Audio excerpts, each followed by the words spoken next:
प्रमुख बनाएंगे। ठीक है, ठीक है। सर्वेश मिश्रा गुरुजी को हम ब्लॉक प्रमुख बनाएंगे। ठीक है, ठीक है। कमल पे बटन दबाएंगे, भारी मतों से विजयी बनाएंगे।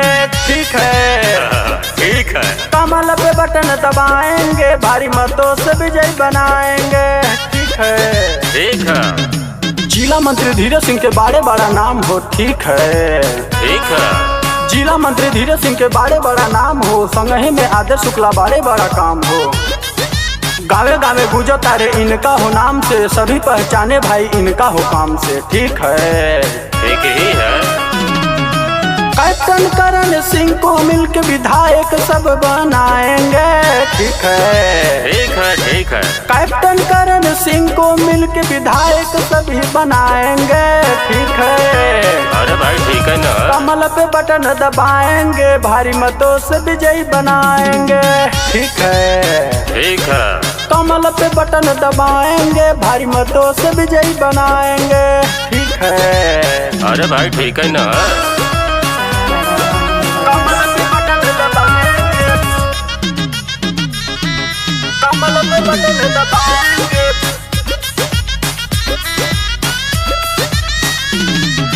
गांव चाहे शहर है, बीजेपी का लहर है। ठीक है, ठीक है।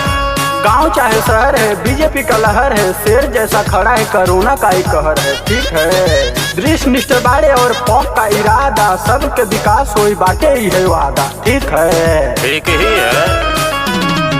महीप राजा के संग ही में मिलके आवाज उठाएंगे।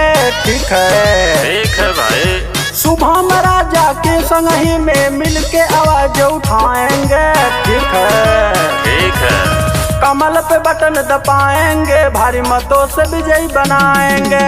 ठीक है, ठीक है। कमल पे बटन दबाएंगे, भारी मतों से विजयी बनाएंगे। ठीक है, ठीक है।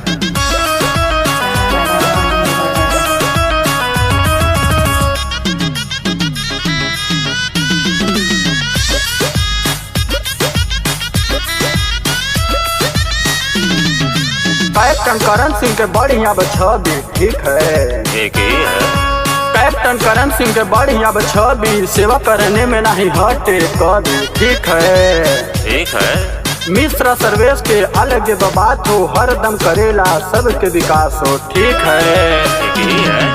हाथ जोड़ के सुनील भैया सबसे पुकार लगाएंगे। ठीक है, ठीक है।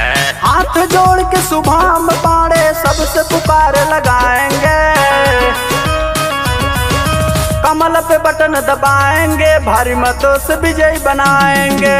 ठीक है, ठीक है। कमल पे बटन दबाएंगे, भारी मतों से विजयी बनाएंगे। ठीक है, तो विजयी बनाएंगे।